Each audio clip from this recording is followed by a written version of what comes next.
Joyeux Noël à tous, il est l'heure dans cette période de fête de défoncer des films. Salut à tous, ici Reg et bienvenue dans la vidéo des pires films de l'année 2020. On va pas se mentir, le seul avantage à avoir eu les salles de cinéma fermées toute l'année était d'éviter un gros nombre de bouses. Et je tiens à préciser tout de suite, comme chaque année et de plus en plus, j'évite les bouses. Voilà, des films comme 30 jours max ou Taper chaud, j'évite. Parce que je sais déjà de base que je ne vais pas aimer et que je vais être salé en sortant de la salle. Et surtout en cette année 2020, quand tu vas au cinéma, quand tu peux y aller, t'as pas envie de ressortir de la salle énervé. Déjà que tout 2020 t'énerve, après moi j'avoue que j'ai passé une excellente année, de base t'as pas envie de t'infliger encore un film de merde. Mais il y en a certains, surtout sur les plateformes de streaming, que tu regardes, que tu te dis c'est vraiment pas bien. Et je vais mélanger un peu tout dans le sens où il y a des films qui sont vraiment nuls, genre clairement nuls, et il y a des films qui sont pas nuls en soi, qui sont même un peu ok, mais tu te dis c'est du potentiel gâché, c'est vraiment dommage ou c'est une déception. Donc qu'un film soit dans cette liste aujourd'hui ne veut pas dire que c'est un mauvais film en soi. Mais pour chaque film, je vais expliquer pourquoi je l'ai mis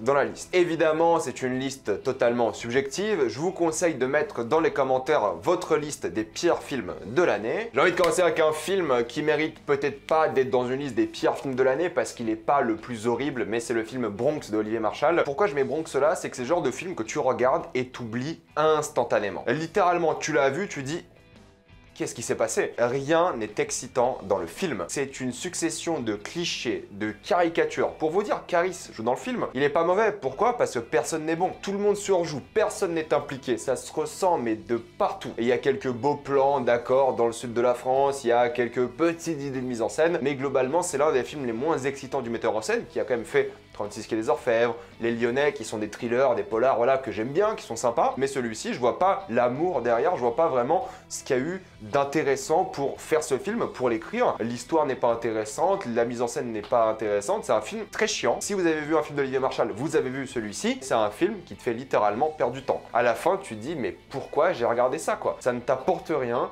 C'est un film dans le vide et t'es un peu déçu parce que c'est vrai que des fois on fait des bons thrillers français et celui-ci n'en fait pas du tout partie. Netflix en France ils ont du mal, on en parlera dans une vidéo dédiée, vous inquiétez pas. Les Nouveaux Mutants, alors oui le film devait sortir en salle il y a des années, il a été reporté et là il a profité de la pandémie et de la réouverture des salles pour sortir au cinéma et ils n'auraient jamais dû. Ils auraient dû mettre ça sur Disney+ et dire allez hop c'est terminé, on n'en parle plus et c'est fini quoi. Clairement l'histoire est peu intéressante, c'est des clichés, ils ont gâché un concept qui aurait pu être vraiment palpitant, j'en ai parlé d'ailleurs dans ma critique plus en détail. Les acteurs n'ont rien à faire, c'est vraiment dommage parce que t'as un film à petit budget entre guillemets de super-héros dans un asile, ça aurait dû être un film d'horreur, ça l'est pas du tout, clairement pas. Pourtant ils essayent, hein. Il y a des scènes qui sont censées être un peu flippantes, pas du tout. C'est un film d'action lambda de super-héros ultra oubliable. C'est pas quelques effets spéciaux mignons qui vont sauver la mise en scène, qui vont sauver les dialogues, qui vont sauver le scénario. Et ça fait toujours sourire quand un film comme ça essaye d'avoir une suite. Essaye de finir en se disant il y aura peut-être quelque chose. Parce que tu sais très bien qu'il n'y aura jamais quelque chose. Et jamais rien de plus. Clairement, Le Nouveau Mutant, c'était peut-être une déception pour beaucoup parce que ça fait longtemps qu'il avait annoncé. Mais je peux vous dire qu'ils auraient clairement jamais dû sortir ce film au stade où il était. Même les acteurs, pour faire de la promo, comment ils faisaient? Ils ont tourné ce film il y a 4-5 ans déjà. Enfin bref, oublions-le. Un film que j'ai trouvé ok, mais plus t'y penses, plus le concept est décevant et l'utilisation qu'ils en ont fait est décevante. C'est le film Old Guard. J'en ai fait aussi une critique, je me suis dit ouais, ça va, ça se regarde, mais c'est pas terrible. Ouais, bah c'est ça quoi, c'est le problème, j'ai envie de dire, ça se regarde, c'est pas terrible, tu l'oublies assez vite. C'est un film d'action Netflix sympa, oubliable, pas forcément bien mis en scène, pas forcément avec les bonnes musiques, enfin pour le coup c'était vraiment des mauvaises musiques. Ça fait partie de ces films-là comme Project Power, pareil, bon c'est sympa à regarder une fois, et après tu réfléchis au concept, tu te poses des questions sur le scénario, tu te dis mais quel dommage de pas avoir tout simplement fait un peu mieux. Pas forcément beaucoup mieux, mais juste un peu mieux. Le faire sortir de la boule des divertissements lambda, ça aurait été sympa. Et là, ils l'ont pas fait du tout. C'est des films que tu regardes, tu dis ok, j'ai passé un moment correct, adieu, je l'efface de ma mémoire. Il n'y a rien à faire. Ils vont faire une suite apparemment de Old Guard, on verra bien, j'espère que ça sera mieux, parce qu'il y avait quelques bons trucs quand même, c'est pas nul, mais globalement c'est dur de recommander. Pour le coup, un film que j'ai trouvé nul, c'est Mulan. Alors oui, je suis désolé, Mulan, c'est pour moi la pire adaptation live action remake de Disney. Je sais pas ce que c'est. Est-ce que c'est un film de guerre chinois? Est-ce que c'est un film d'arts martiaux chinois? T'en sais rien. C'est risible, visuellement c'est très moche, je trouve, vraiment il n'y a pas d'idée visuelle. Le scénario est vraiment bâclé, évidemment, ça fait pas face à l'original, mais bon, c'est pas vraiment la même histoire non plus, donc c'est compréhensible. En tout cas, c'est ridicule, je veux dire, ils ont tout fait pour, j'ai l'impression, rater ce film. Ils ont essayé de plaire à l'audience chinoise qui a détesté le film et ça a été un flop là-bas. Disney se dit très satisfait du film sur Disney+.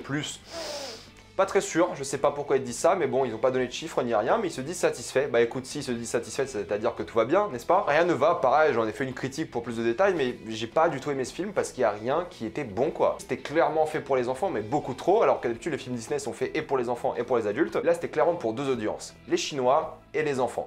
Du coup, les petits-enfants chinois, j'imagine. Clairement, c'est Disney qui a baissé son froc face au capitalisme chinois. Ils ont dit, vas-y, on fait un film pour toi. Et ça se ressent. Rien ne va. Celui-là, je vais me faire taper, hein, mais moi, j'ai détesté ce film. Je suis désolé, c'est Antoinette dans les Cévennes. Je sais pas pourquoi le film a été autant hypé en France. Je comprends pas. Vraiment, je comprends pas. C'est l'histoire d'une femme qui est extrêmement détestable parce qu'elle couche avec un homme marié et ensuite, elle va suivre cet homme marié pendant ses vacances en famille avec sa femme et son enfant. L'idée principale, c'est la relation entre elle et son âne. Et oui, ça marche plutôt bien parce qu'il y a une vraie alchimie qui se crée entre les deux. Il y a des vrais plans magnifiques dans les Cévennes qui sont quand même beaux et t'as envie d'y aller. C'est clair, t'as envie de faire de la rando là-bas après avoir vu le film. C'est un bon film pour le bureau du tourisme de là-bas, mais globalement, il n'y a pas grand-chose. J'ai trouvé les personnages tous détestables. J'ai trouvé vraiment l'histoire sympathique mais oubliable. J'ai trouvé les moments émotions vraiment pas bons du tout. Je ressentais aucune émotion. Le personnage le plus appréciable du film, c'est l'âne, tout simplement. Et c'est ça qui est problématique aussi, quand le personnage que t'aimes le plus est un animal.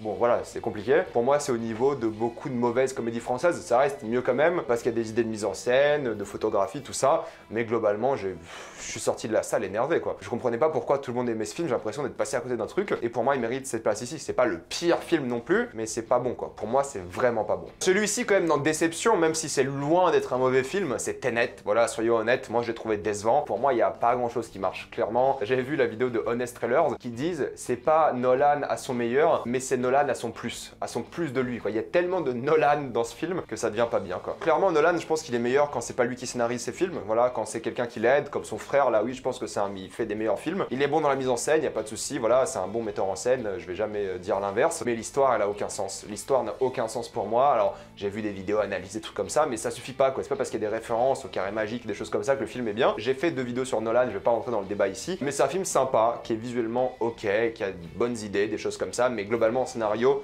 tu te dis, qu'est-ce qui s'est passé? Des clichés, des idées qui marchent pas bien, Nolan qui se moque du spectateur avec le fameux protagoniste, enfin bref, je vais pas rentrer dans les détails, mais pour moi, c'était une claire déception. Surtout qu'un film de Nolan, tu l'attends quand même avec beaucoup de ferveur. Un film aussi que pas beaucoup de gens ont vu, mais c'est un huis clos qui s'appelle Cutterhead. Alors, je sais pas pourquoi ce film a été autant acclamé par les gens, parce que pareil, c'est un huis clos des plus banals. Quand t'as vu un huis clos, t'as vu celui-ci, c'est clairement, c'est la même chose, quoi. C'est l'histoire d'une femme qui va être enfermée dans un métro en construction, et elle va essayer de s'en sortir. Il y a des problèmes d'oxygène, elle fait de moins en moins confiance aux gens avec lesquels elle est dans la cabine, il commence à avoir chaud, plein de choses comme ça. Le film dure 1h20, d'accord, ça va vite, mais en vrai, t'as déjà vu cette histoire, tu sais déjà comment ça va se finir dès le début, il n'y a aucune originalité, il n'y a aucune idée de mise en scène, c'est un film extrêmement banal qui a pas dû coûter grand chose, donc c'est cool si le film a été rentable pour eux, mais voilà, moi je trouve que c'est un film. Et si t'as vu des huis clos, t'as vu celui-ci aussi. Peut-être si vous n'avez pas l'habitude de voir des huis clos, vous avez trouvé ça sympa, mais pour les fans du genre, c'est à oublier. 365 jours, et oui, le film polonais érotique plus ou moins. Alors oui, c'est plus sexe qu'un 50 Shades et un After. Oh, j'aurais pu mettre After aussi dans cette liste, mais je l'ai pas fini le film, j'en pouvais plus. C'est un peu l'apologie du fantasme du viol, des choses comme ça. Mais même ça, à la limite, la polémique, je m'en fous. C'est compréhensible qu'il y ait une polémique sur ça, mais je m'en fous. Moi, ce qui m'énerve un peu par rapport à ça, c'est tout simplement que le film est nul à chier. C'est tout ça le problème. Il est plus sexe que beaucoup de films, et il est plus érotique que beaucoup de films qu'on a l'habitude de voir, surtout sur Netflix. Même si à la base, c'est pas un film Netflix, moi je l'ai vu aussi cinéma en Pologne, mais jugez pas, j'étais pas tout seul. Et jamais j'aurais pensé qu'il aurait fait autant parler lui, parce que c'est un film polonais, j'ai vu au cinéma en Pologne, bon voilà, ça, on passe à autre chose. Non, il est arrivé sur Netflix et tout le monde en a parlé, ouais, c'est pas bien, des choses comme ça, mais le film est pas bien, ça c'est clair et net. Les personnages, l'histoire, c'est pas un film que tu regardes pour l'histoire. C'est juste un film érotique, il voulait faire du cul, mais le diffuser au cinéma. C'est tout. Les gens qui regardent ce film, c'est pas pour regarder l'histoire. C'est comme le cul. Le cul, tu regardes pas pour l'histoire, tu regardes pour les scènes de cul. Bah c'est pareil, c'est exactement la même chose. Il n'y a pas d'histoire, il n'y a pas. Apparemment, ils veulent faire des suites, comme d'hab, mais il n'y a pas d'histoire. Stop, faut arrêter. Un autre film d'action français, c'est La Terre et le Sang. Pouah là là là là là là. Je l'ai vu en 2 fois parce que j'ai regardé genre 45 minutes, ou peut-être même 1 heure, et il restait 20 minutes et j'en pouvais plus. Clairement, j'en pouvais plus, je trouvais ça tellement chiant, tellement nul. Qu'est-ce qu'on a fait à Netflix en France? Qu'est-ce qu'ils font pour faire des films comme ça? Produisez des bons films et des bonnes séries en France. On le mérite quand même, non? un petit peu peut-être. C'était catastrophique, hein. C'était vraiment pas bien, on se fait chier pendant 1 heure. La scène d'action finale que j'ai regardé des jours plus tard, bah, c'était horrible aussi quoi. Je sais pas pourquoi ils ont osé appeler ça un film d'action, mais c'est chiant à mourir. Il se passe rien, les personnages, la musique, la mise en scène, tu t'ennuies tout le temps. Même pas une bonne idée, enfin il y a rien qui va quoi. Il y a clairement rien qui va et je suis content de mettre ce film dans cette liste parce qu'il y a des films comme ça qu'il faut éviter. Il y a tellement que du vide que tu peux pas en parler quoi, tu peux juste pas. En plus il a été top 1 France comme d'habitude, de toute façon je comprends pas. On va quand même arriver vers la fin avec les 2 derniers, dont une catastrophe pure et dure. Vraiment là c'était, je sais pas ce qui s'est passé, c'était immonde, c'était horrible, c'était désastreux. C'était n'importe quoi, c'est Brutus vs César. C'est pas le pire film de l'année, il y en a un autre clairement, mais celui-ci, il n'y a rien qui va. C'est un mauvais péplum, donc déjà c'est l'un des pires péplums de l'histoire je pense. Les acteurs, tu vois qu'ils n'étaient pas impliqués, tu vois qu'ils voulaient leur petit chèque, ou alors ils voulaient faire le film avec leurs amis. Tu vois que les lieux de tournage c'est ridicule, clairement ils ont filmé ça dans des trucs, je comprends qu'il n'y a pas forcément le budget.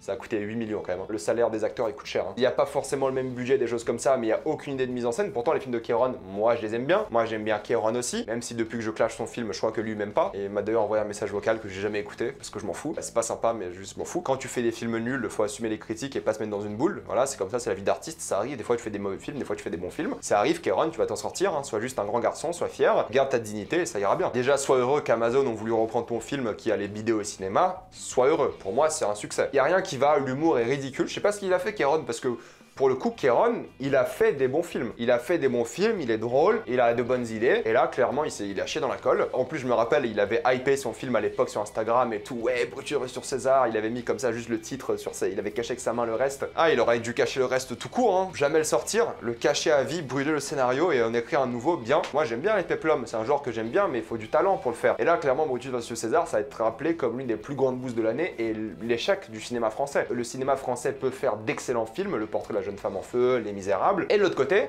qu'est-ce qui se passe? On a Brutus versus César. C'est vraiment catastrophique. C'est vraiment ce qu'on fait de pire dans le cinéma français. Et Kéron, cette année-là, j'espère que t'es fier de représenter ça, parce que avant tu l'étais pas, t'as fait Mauvaise Herbe, Nous trois ou rien, quelque chose comme ça, et c'était bien. Cette fois-ci, c'est l'autre côté de la pièce, et je suis désolé, t'as fait un film qui ne va pas. J'en ai une critique pour plus de détails, je vais pas m'acharner encore plus sur le pauvre Kéron. Quand les gens ils aiment pas la critique, t'as envie de les critiquer encore plus, surtout quand t'es artiste, hein, c'est ça, hein. Je veux dire, quand t'es artiste, tu mets tes œuvres devant tout le monde, et t'es obligé d'avoir un peu de dignité et d'accepter qu'on t'attaque, quoi. Surtout que c'est pas personnel, c'est un film, tranquille. En tout cas, le pire film de l'année, et vous savez très bien qu'il arrive, c'est un film, en plus d'être nul à chier, vraiment mal fait, mal réalisé, mensonger, il est dangereux. C'est le film Hold Up, le film de documentaire de 3 heures sur la Covid-19. C'est le film qui vous dit que les masques ne servent à rien, qui vous dit que les confinements ne servent à rien, qui vous dit plein de mensonges qui ont été prouvés faux dès le début, qui ont été factuels. Ils utilisent plein de méthodes de manipulation de documentaires, ça c'est clair et net. J'en ai fait 2 vidéos sur la chaîne. Merci d'ailleurs aux complotistes qui ont dislike ma vidéo en masse mais qui l'ont regardé jusqu'au bout parce que grâce à eux j'ai pu acheter une télé 4K OLED, très bien. C'est un documentaire dangereux, il faut en parler, il fallait le debunk parce que si les gens qui regardent ce documentaire ils se disent ah ils ont raison,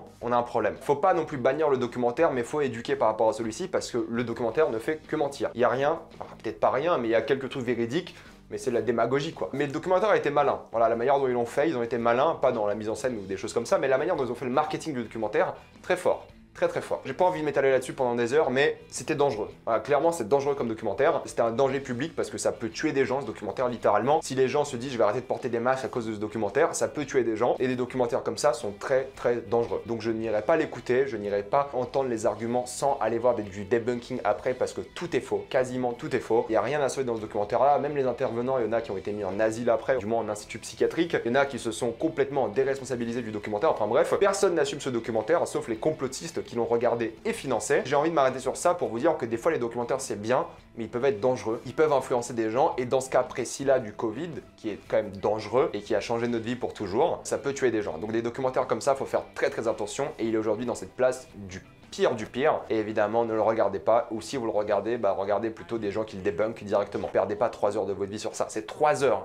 3 heures. Je vais m'arrêter là, mettez-moi dans les commentaires vos pires films de l'année 2020. Allez, on passe à autre chose avec cette année et ces films nuls. Comme d'habitude, pensez à vous abonner à la chaîne pour plus de vidéos, mettez un j'aime et partagez cette vidéo, ça aide beaucoup la chaîne. Si vous voulez me voir faire des lives de temps en temps, suivez-moi sur Twitch. Si vous aimez la chaîne, pensez à la soutenir en devenant membre soutien ou en faisant un petit don sur Utip. Suivez-moi sur Instagram pour des critiques exclusives, suivez-moi sur Twitter pour toutes les news et salut à tous.